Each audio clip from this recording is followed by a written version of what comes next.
Kutubxona FM. Ovozingiz bilimga chorlaydi.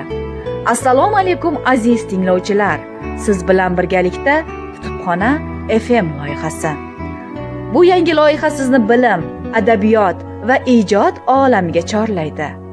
Har bir efirda biz sizga kitoblarning sehrli dunyosini, mualliflarning hayotiy hikmatlarini va mutolaa zavqini ulashamiz. Bugungi dasturimizda Kutubxona FM loyihasi haqida qisqacha tanishtirib o'taman.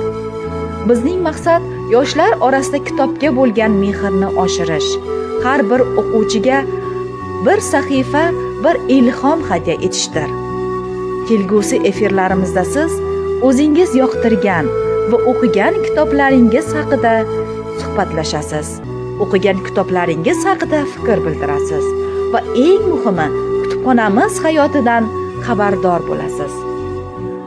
Bugun boshlovchi Kamina sizga Abdulla Oripovning Dunyoni qizg'onma she'rini o'qib beraman. Marhamat. Dunyoni qizg'onma mendan, azizim. Men sening ko'changdan o'tmasman zinhor. Mening bu olamda o'z aytar so'zim va o'zim sig'inar mozorlarim bor. Dunyoni qizg'anma mendan, azizim. Sen ichgan buloqdan ichmasman aslo. Sen yurgan tog'larda qolmagay izim. Sen kechgan daryodan kechmasman aslo. Dunyoni qizg'onma mendan, azizim. Qalbingni yoqmasin shubha va so'roq.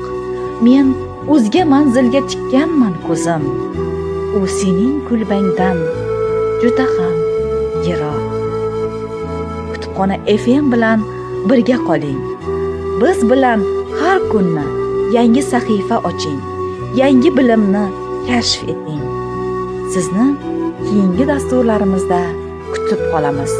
Siz bilan boshlovchi Sabohat Safarovna bo'ldi.